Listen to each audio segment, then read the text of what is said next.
The program Voice of One brings you the very voice of God, His undiluted message. In it, Pastor Ikem Nwokike of True Vine Fellowship calls everyone to return to the original standards of God. Be enlightened as you listen. What is going on in Europe, how that they don't have, they have abandoned Christianity totally, and how the churches are being converted into mosques. It's like we don't tell ourselves the truth, and sometimes we say, oh, maybe they don't really know God. We are the ones who know God. I remember those days when we were growing up, there was always this talk about that we are taking the gospel, that the white men brought the gospel to us, but now we are going to take back the gospel to the white men. Does that look to you like something that is a reality? Amen. Which gospel are you taking back to them? Amen. Which gospel? The gospel they abandoned? Why did they abandon it? Which go? Now, if you look at what is happening, they are taking it back to the white men. No. The white men are not interested in that rubbish. They're not interested. So it's still the same blacks. Amen. Hallelujah. It's still the same blacks that our people will go to Europe. Let's even use Europe. It's our people that they go and they are there. If they go there to set up the church, it's still our people that are going to those churches. It's still our people that are continuing. The fact that they are living in Europe does not mean that their eyes have opened. They are still working with the poverty mentality. Hallelujah. Their eyes are not open. They are still living and working with poverty mentality. That's the black man that believes that jazz, amen, they are superstitious. I don't know why it's like, I don't know why the black man is more prone to superstition than the white man. Hallelujah. Is it something that is natural to us? Why is it that we are very superstitious individuals? Amen. Praise the Lord. So you find out that it is that lure to superstition or belief in superstition that is still ongoing even whilst they are out of this environment. Amen. And then why is it that the white men are not interested in that gospel? It's simply because they have not found something that is real. Amen. Because the basis, just like what is going on around our area, the basis for such setup is pure. It's just, except you are totally blind. Amen. The basis for such setups is purely money. Are you getting what I'm saying? If you take the churches in Africa, for instance, they are not setting up because they really love God or because they are really interested in raising a nation of people that really loves God. The whole scheme is simply because they are dealing with individuals who love superstition. Are you getting what I'm saying? And because they love superstition, they market that superstition to them in the name of Jesus Christ. Because how would a church where these people, all manner of things, it's unbelievable. You all in the name of church. I saw one, I don't know whether it was in Nigeria or Ghana, I don't know, but that language I was hearing sounded like Ghana. I saw it also. This happened last week also. The pastor, either he deceived the members, collected their money and bought Range Rover. You saw, and they were beating him. Hallelujah. Praise. And then you ask yourself, how did it happen? Amen. How did it happen? I saw one video also coming out last week of a pastor who brought out a Buddha. You saw it? Yeah? And dipped himself inside the water. And then asked the people to come and drink the water, and people were coming out to come and drink the water. You know, he was just wearing trousers. He was wearing, yes, and yes. He batted inside the water and asked the people to come and. Hallelujah. Now you ask yourself, I'm just saying this, just to let you know that you may think that we are not there yet. Like you say, okay, the Westerners have abandoned the religion, as it were, or Christianity. Their own is outright. They've totally rejected it, and they are doing whatever they like. But what of us in Africa? What is going on? With what I'm telling you, does it look like this thing has any meaning to us? Amen? The whole thing is a scam. That's just the truth. It's a scam. If you look at the traditional institutions and look at all the, it's almost like, if you think about the things that they have brought into the church, the cultures, traditions, and occultic practices that a so-called church has imbibed. I don't know whether you are getting what I'm saying. People are openly worshiping idols, and they are comfortable. They don't feel anything. Hallelujah. Praise the Lord. Amen. That's another aspect. We know that one is they're on their own level. Amen. Praise the Lord. And what was the first commandment? He said, "Thou shalt do what? With all thy heart and with all thy soul, thou shalt not worship any other God or anything." Now, if you ask yourself, how did we get to where we are? Praise the Lord. How did we get to where we are? There are things that when you begin to think deeply about these things, you find out that a lot has really gone wrong. Amen? A lot has really gone wrong. And what are we doing? Do we really understand what we are doing? Is it all about gimmicks? What is all this about? Could it be that, what are we, when you say, and like I said, because we are so much into superstition, talking about prayers, and people are coming up with all manner of ways with which you can manipulate God, so to say, and have your way. My question is it actually God that we are manipulating? Or are we getting ourselves involved in things that we know little or nothing about? Are we getting ourselves involved in sorcery? Because that's what it looks like. Witchcraft. Hallelujah. Occultism. Hallelujah. This is what is going on, all in the name of church. Praise the Lord. That's even why we are looking at these things. And you ask yourself, who is giving answers to these things? Amen. All these religious institutions, somebody was saying, if they have such powers like they claim they do, how come that you see a lot going wrong and there's really nothing that they can do about it? Amen. Are you following what I'm saying? Like, I know that up to 98%, because you will see them with their religious prayers. Up to about 98% of them, when you hear them praying with their church members and making their declarations about all the things that they are declaring in this country, for instance, and yet nothing has changed. Amen. Praise the Lord. Yet nothing has changed. We are still where we are. The government is still filled with impunity, and they are still going on with whatever impunity, whatever evil agenda that they are pursuing. And yet, I don't even hear of Christian Association of Nigeria again. Do they still exist? Overtaking? No, but for real, I'm just asking. I don't hear, do you remember in those days you hear that Khan said this? So Khan is no longer in existence because but you don't hear anything again.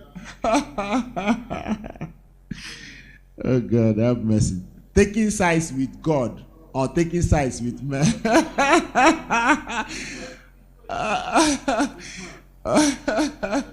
So, I'm saying this so that, like this is like a discussion we are having tonight. Amen? Because I want us to, let's remove religion. Amen? And ask ourselves, what are we really doing? What's really going on? So, what it means is that this so-called religion is of little of no significance to even the people who are practicing it. Amen? Praise the Lord.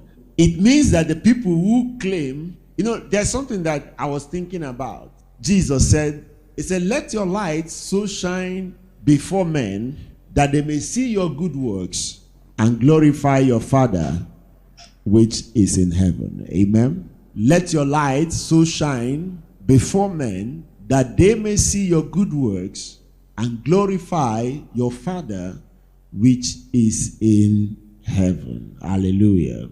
So this thing is about the light that is coming from the believer, the light which is coming from the Father.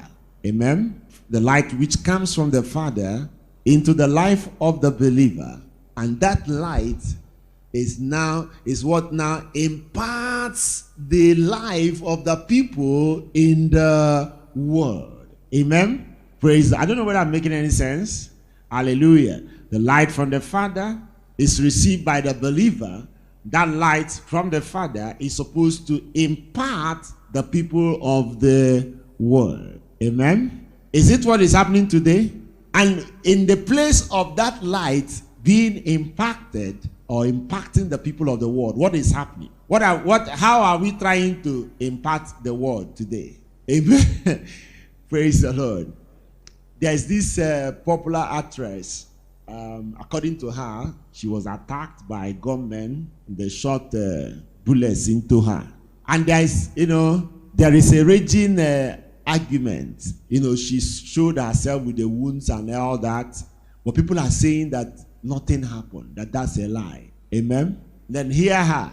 She said, that nobody can take away this glory that Jesus Christ saved her from that attack. That she has to praise the name of God, give God all the glory and all that, And then people were saying, how can, he said 10 bullets were removed from your head and you are still alive. 10 bullets from your head, two bullets near your eye. Now, the funny thing is that she wants to give glory to God. The praise, that is, as far as she is concerned, that is how Jesus Christ is what? Glorified. Are you getting what I'm saying? That is the what word would I use? That is like a picture, a mirror of our set of values. What we have come to understand God, or who have come to understand God to be. Hallelujah. In other words, we are now a people who walk by sight and no longer a people of faith. And so she's making effort to prove to the whole world that Jesus Christ is alive because they shot 10 bullets into her head and none penetrated. Amen.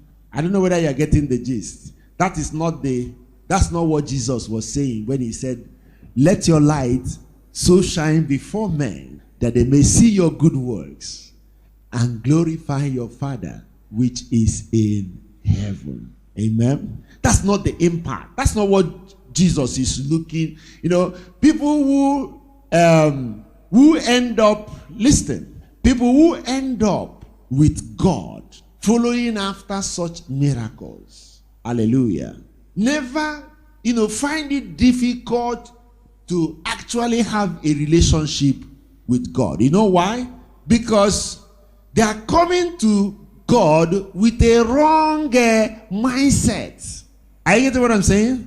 So now you are telling them that he's a God of abracadabra.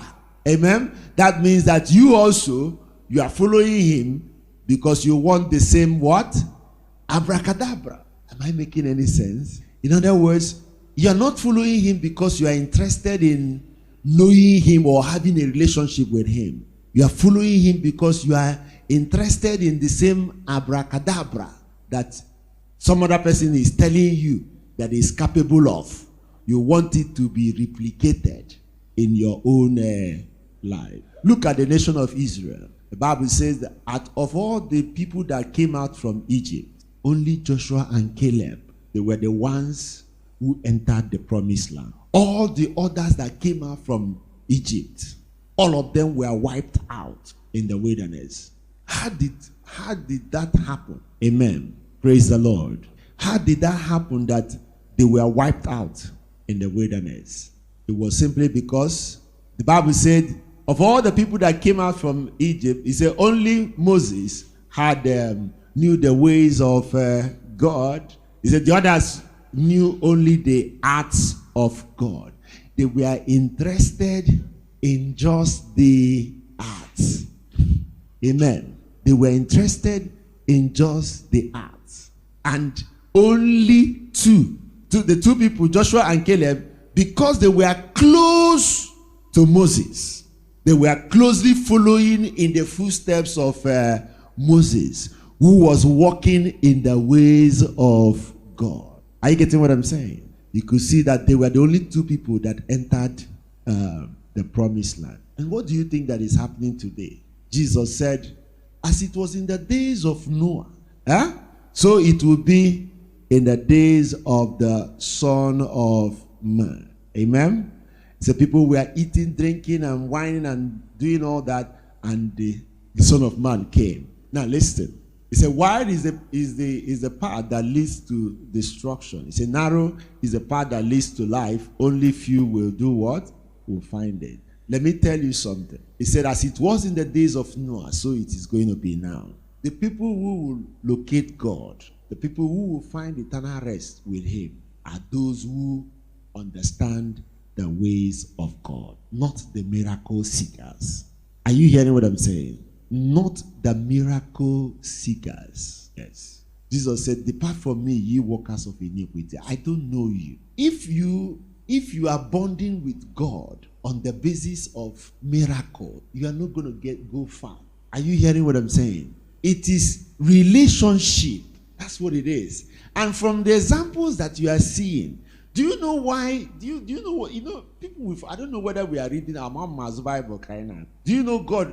We've quickly forgotten that God wiped out a whole nation, a whole world, actually, and left only Noah.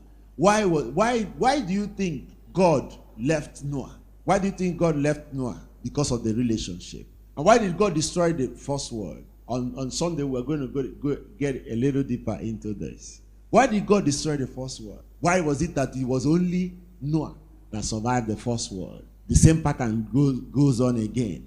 Only 2 people entered the promised land of all the thousands that came out from Egypt. What is happening what did Jesus say? As it was in the days of Noah, so it's going to be again. Now I ask you, what is Christianity? What does Christianity mean to you? What is Christianity presenting to you? Is it a magical God that you are seeing? Hallelujah. Praise the Lord. Because one thing with Christians is that you see them all the time. They're talking about prayer. You know, we are very religious. Prayer.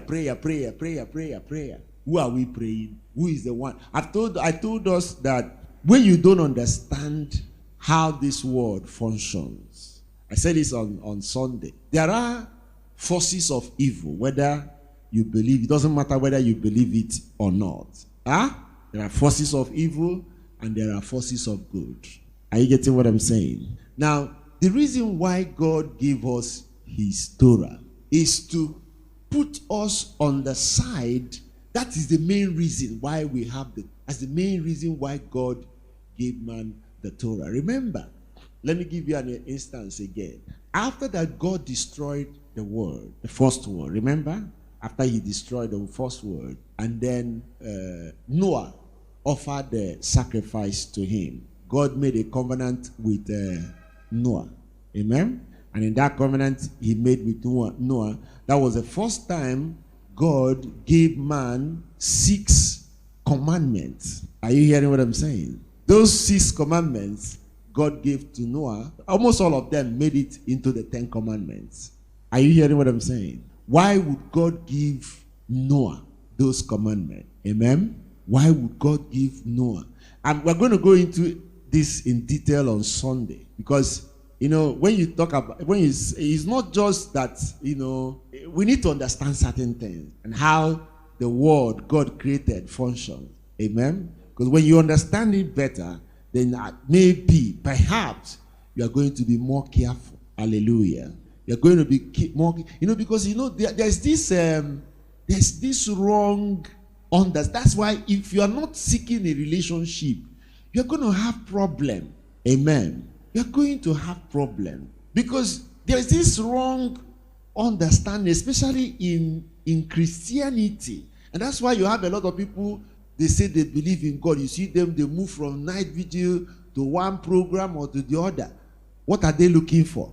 Is it miracle, or they are looking for relationship? And in looking for miracle, they are trying to force the hand of God. Is it not? Hallelujah. They are trying to change something in their lives that they don't want or they don't like. Is it not? It's not the reason behind moving from one miracle center to the other, from one night vigil or to the other. For those who hold midnight, ask somebody who says he's holding midnight prayer in his house. Please, why are you holding midnight prayer? Who does midnight prayer here? Don't lie before the Holy Ghost. Why are you doing midnight prayer? Why are you doing midnight prayer? There's something that you are looking for. Is it not? There's either a situation or a circumstance that they are trying to force the hand of God. Is it not? Praise the Lord. That's the problem. That's the problem. Anytime your mind is focused on trying to change what you don't like, amen, you are going to go into error. Anytime your mind is on that trajectory, the chances there is a 100% probability that you are going to start engaging with demons. Are you hearing what I'm saying? There is 100% probability that you are going to engage demons because you are desperate. Are you hearing what I'm saying? You are desperate. Then you will hear. I remember in those days, there was one. I was having issues with my health, and one man of God I met with, man of God in quotes. That man is languishing in South African prison today. They caught him molesting young girls in South Africa. They locked him up. It's a popular, big time.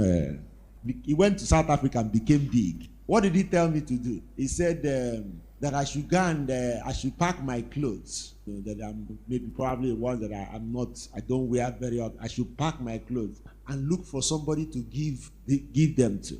That when I do that what is going to happen? That whatever sickness that I'm having, I'm going to transfer it to that person.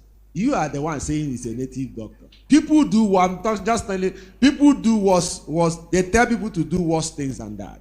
It didn't sit down well with me. I know what I'm going through already, and you're asking me to transfer it to some other person.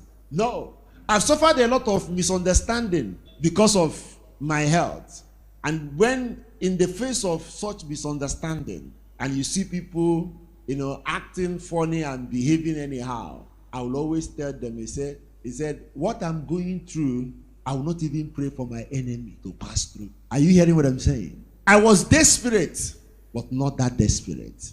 Are you hearing what I'm saying? Now, it was my desperation that brought me into the path of that man. If I had known what I know today, our paths would never have crossed. Are you hearing what I'm saying? It was my desperation that brought me into the path of that man. And of course, by the time he told me what he told me, he didn't sit down well with me. Are you hearing what I'm saying?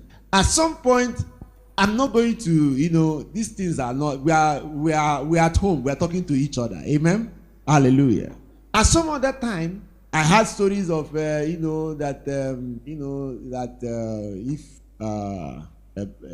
these men of God, that you can get the anointing if after they sat down on a seat, you go and sit there, you can get the anointing. So in those days, we were going to Zoe ministry. it was still my sickness that carried me to Zoe Ministries. I was also desperate. And in the process, and not just sickness, when we got there, he was preaching prosperity. We were also looking for prosperity. Hallelujah. Praise the Lord. So at one point, in those days, he will be coming like this, and you will see young ladies, they will start screaming, that they're, possession, that they are possessed. You see them jumping. And the man was coming, he came to the side, because we were sitting very far away now. So he came to that side, and you see those young, I don't know why it's only, and women. You see them shouting, ah, ah, ah. And then, the man now came and sat on a seat that was close to where I was. Ha! I said to myself, this is my opportunity. I said, this is my opportunity. Immediately the man got up from that seat. I dived the seat. Wow, my God. After sitting down on that seat, what happened to me subsequently? I swore to myself that I will never in my life again. I will never in my life. And there's no point trying to tell you what happened to me. Let's just say that God had mercy on me. So, let's just say that God had mercy on me. Just say it. That there's this one, this other one. What's his name? Oduyemi. In those days, he was having crusade at Ngo Park. Ngo Park. I went to touch him. Coming. He said we should come and tap anointing. People were pushing and pushing. I pushed and pushed my way. Had my way, and in trying to touch him, this thing like electric shock. I'm telling you, for not joke, I said, that's it, and no. Now I'm telling you, this is family. Are you hearing what I'm saying? My sister was attending his church in those days, and then on one faithful day, he called my sister and said, "I've been watching you. You have been very faithful coming to this church and all that. That there are people God has told him call close and pray for them to become millionaires." In those days, everybody was looking for prosperity. Yes, now I'm telling you, I know. Yeah, he's gone. And that was it. He told her that they should come out they came out late in the night. They entered either his vehicle or their own vehicle. They started driving down to beach, where he was going to bait them and initiate them into whatever. Oh boy, leave matter. When I say certain things, it looks like I'm just blabbing. Are you hearing what I'm saying? It looks like I'm just blabbing. Forget this thing. These people have no scruples. You don't even know the people you are dealing with. Whatever they are doing has no meaning to them. It's all about money. Are you hearing what I'm saying? It's all about money. And that's the first indication how you would be able to get them. Are you getting what I'm saying? Watch a man of God. Anybody that tells you that he's a man of God, forget what he's telling you. Just be watching closely. His emphasis on money. Are you hearing what I'm saying? Because if everything he's saying is centering around money, that's his motivation. If that is the motivation, that's mammon. Are you hearing what I'm saying? He doesn't have the right spirit. He can never tell you anything, because he said, those whose God is their what? Belly. He can't minister God to you. He can't minister. Jesus said, it's not possible. You ask yourself, okay, of course, that one, so ministry, that one is almost like non-existent today. All those people. But there's another one that calls himself Ozibo. There's so many of them. Some of them didn't last. Some of them metamorphosed and turned themselves. They became progressive in their thinking, and they are still in the business. Are you hearing what I'm saying? Tonight I'm not from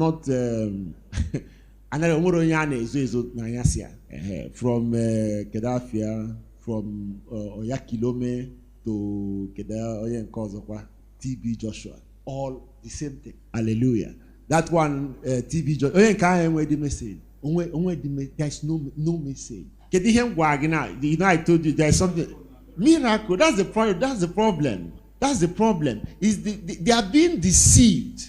They are being, you see, when you don't understand these things, that's the problem. When you don't understand these things, like that motor shot team or motor shot that time, what he was doing, and all the strange, we didn't think, we thought that was anointing and all that. We didn't know that, this was something, probably going into the bush, having encounters with demons, and then he comes out. I mean, how is it the Spirit of God that will tell me to take my clothes and go and give to somebody and transfer sickness? Is this Spirit of God that will do that? The truth of the matter is that when you don't understand that's why I said we run away with something that nobody told us to run away with. Do you understand what I'm saying? Because the Torah, if you read the Torah very well, you will see that the Torah wants you not to get involved with things like this. Are you getting it? Those instructions are right there in the. But because we have been told that this is an obsolete book, and has been replaced by the New Testament. You see, that's why they get away with all these things. Are you getting where I'm coming from? They get away with all these things because you have no way of really knowing what these people are doing, whether it is right or wrong. Are you getting what I'm saying? Now, you can't checkmate them because even from the Torah, you're already told that is the law. It's gone. You don't subscribe to it again. We're in the New Testament. So, in the New Testament, anything goes. If you got a problem, and anything goes with the Spirit, you open the Spirit, you put it.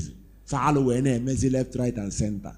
But Jesus never subscribed to any of these things. Amen? Hallelujah. So, bottom line is for us to realize that God does not answer the prayer of sinners. Amen? And anytime you just know that on Sunday we'll take it off from there. Anytime you become desperate, just know that the next encounter you are going to have is going to be with demons. Do you understand where I'm coming from?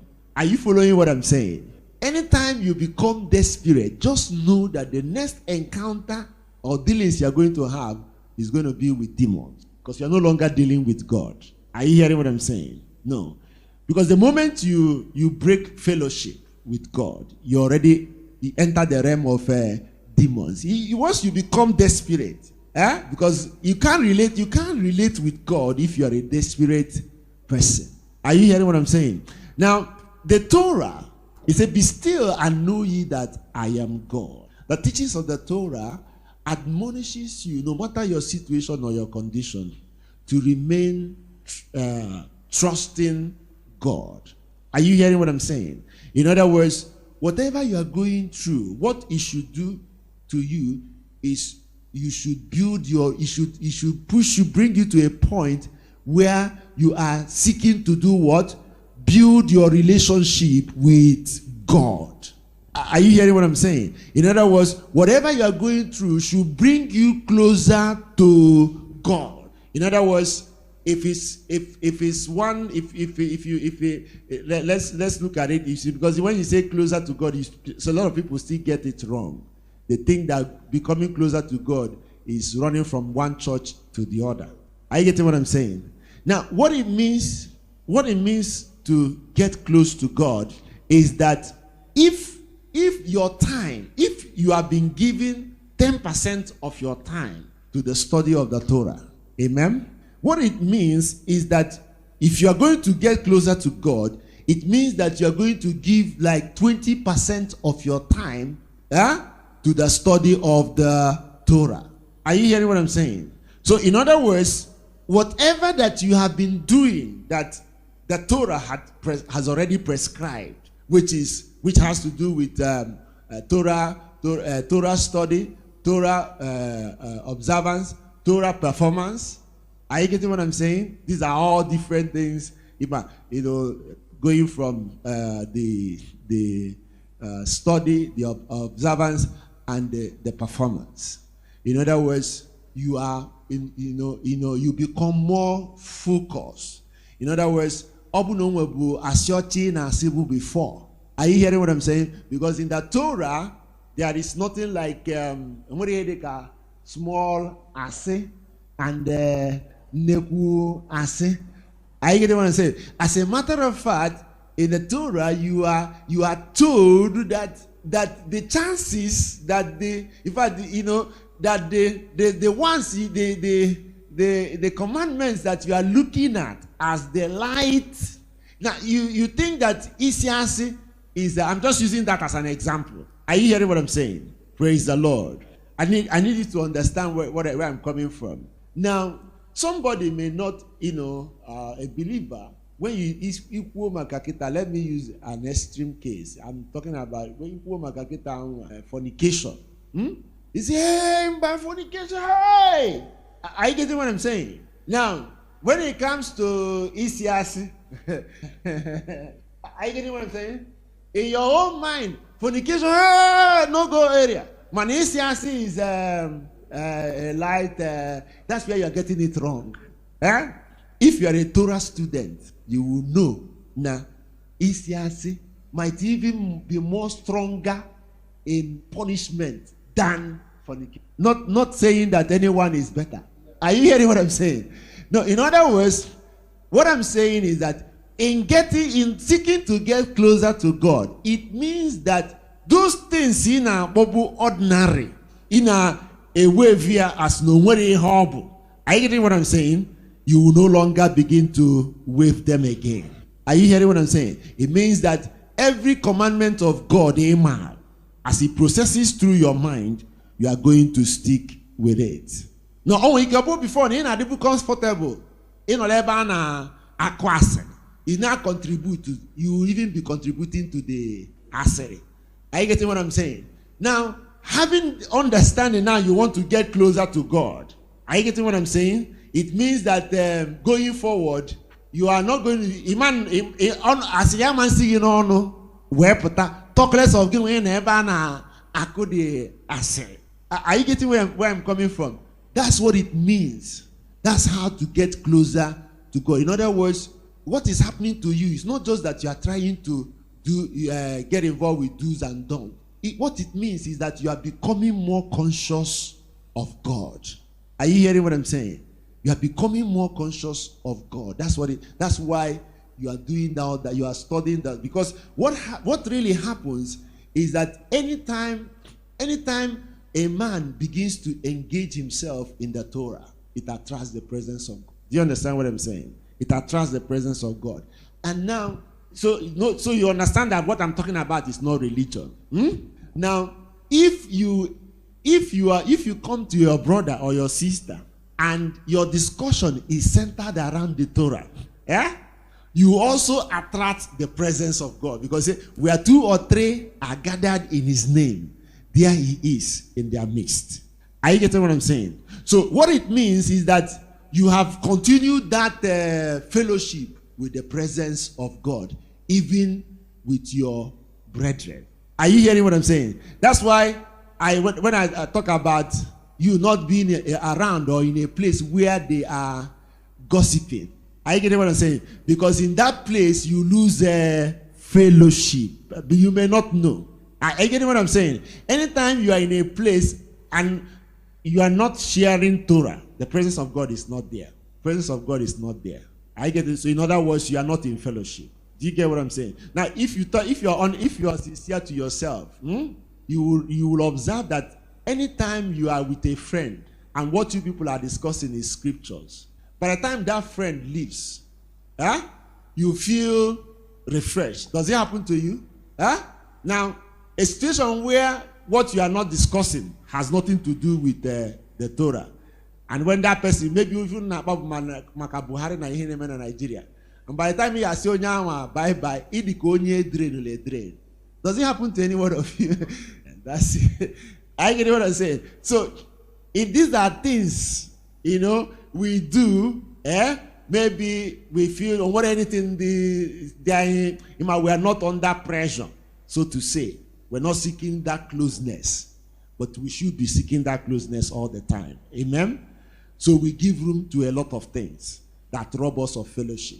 Do you understand what I'm saying? Now, but if a man is now seeking to be closer to God, these are small things that leaveneth the whole floor that you start staying away from. So what it means, we already have the prescription. It says, if any man does not have this wholesome doctrine, understanding according to 1 Timothy 6, he said, from such a person, withdraw yourself. That's what it's the same thing. Withdraw yourself. Are you getting what I'm saying? Because you say you want to go and kill the person or stone the person. Like Jesus said, he that is without sin, let him cast the first stone. No, it won't be. It won't be. You can't. The truth of the matter is that it's not possible for you to say that I know that I don't have whatever. Because of the grace of God. Do you understand what I'm saying? Even if you go through the Torah, that's why I said this is good that Torah is something that every one of us should. If you go through the Torah, you know that the demands of God are more. And if not the Spirit of God, we are goners. Are you getting what I'm saying? Just know that your existence here on earth is grace. Just know it and don't push it further than that. I get it. I feel sad about what is going on, but that's just all I can do. I won't go and say God send thunder and kill those people that are doing that. Do you understand where I'm coming from? I feel bad. I feel terrible by telling you these are what these people are doing. I get what I'm saying, but I cannot say, okay, God, send thunder and kill them, because if by the same measure I'm measuring to them, if God should measure it to me, I'm a God now. Don't you know? Hallelujah. But it's good for us to have that righteous indignation about things like that and keep it at that. Don't go overboard with it. That's the difference between you and the people who are religious. Do you get what I'm saying? They try to go overboard with that thing that they think they know. And in the end, they don't know nothing. Because that's the irony of this whole thing. Do you get what I'm saying? You may be clear on one area, but there are 1,001 areas that you are not clear, and where you are seriously at fault, and you don't know. If you're listening to me recently, you see that I lay emphasis on the Torah. The Torah is the main book. There is no inconsistency in the Torah. Are you getting what I'm saying? Now, those people who wrote the New Testament, you can point out one or two things that are not, that they try to put inside, but it doesn't nullify what it doesn't remove the fact that a man called Jesus existed, and the gospel that he preached, there's nothing wrong with the gospel because the Torah backs what he was saying. Are you getting what I'm saying? So, the New Testament can be inconsistent. It doesn't matter, because you already have the source. Where you are going to have a problem is if the source has a problem. Do you get it? If the source has a problem, then you already have a problem. But when you talk about the Torah has what is called the written Torah, which is the Genesis, Deuteronomy, Exodus, and the rest of them. And there's also the oral Torah. And the oral Torah is that which explains. So you see somebody who is talking about the written Torah, who knows next to nothing about the oral Torah, is still lost. Do you get what I'm saying? Because without the oral Torah, you will not understand it. So that's the problem with the church today. They took up something that they know next to nothing, and they will continue to swim in the mud and not knowing how to come out of. The only thing there is, and the prescription has already been given in Joshua 1:8. He said, "This book of the law shall not depart out of thy eyes, for thou shalt meditate therein day and night." That's the only way out. The Torah. You will be meditating in it day and night. That's the only way out. And in meditating in it, because anytime you are meditating in the Torah, what happens is that the Spirit of God comes. If you want to attract the presence of the Spirit of God, just become a very serious student of Torah. Because the Holy Spirit is always willing, and he will answer all the questions man has to ask is in the Torah. The Torah brought book, don't do this, turn left, turn right. That's not what the Torah is. The Torah is life's manual. Everything about life is in the Torah. Every Torah covers everything. God cannot give man a book that is not complete. The Torah is a complete book. Are you hearing what I'm saying? Let me say it again.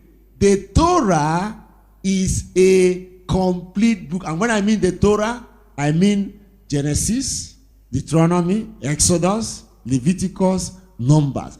Now, in understanding the Torah, you also have what you call the prophets. Talking of Ezekiel, Jeremiah, Joshua, and the rest of them. These were men who wrote by direct inspiration of God. Do you understand where I'm coming from? Straight from the Torah. So if you are reading the prophets, it's like you are also reading the Torah. And then you go to the writings, talking about the Proverbs, the Psalms, and all the other poetic books. They are also the Torah. Are you getting what I'm saying? Because the inspiration of whatever they are writing is coming from the Torah. That's how intertwined that Old Testament, what they call the Old Testament, is. A lot of people don't know about that. The only way you can be safe from all these things, stay with what you already know. What the Torah is saying. Anything anybody is telling you outside of what the Torah, you know why? Let me tell you why the Torah is the most believable book of all the books ever written. It is a book that is purest in its form. It has the purest of the forms of morality and ethics. No other book can write the whole of this world. So if a man, even if he's just on the basis of morality and ethics, the Torah stands out. So you ask yourself, why would, because that's like all these other religions we are talking about, they always have one motive or the other.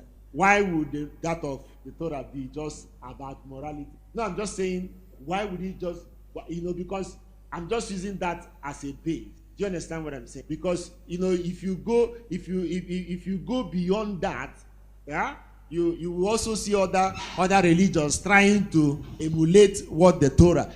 The only way the Torah knocks them out is on that aspect of morality and ethics, because it presents the highest form. I get what I'm saying. Now, why would the Torah demand that highest form of morality and ethics? Because it has no objective other than to make you the best of the human being that you are.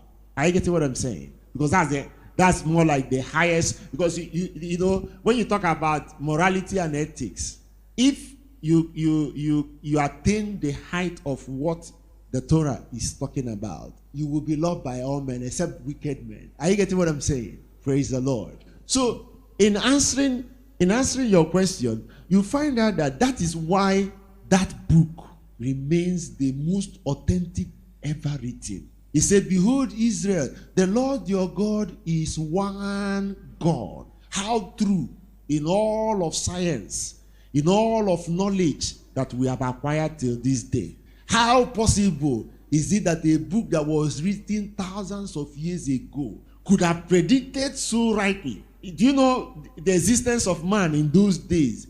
How would you not, now assuming that Torah had there all, and you didn't know about all these things, you just came into this world.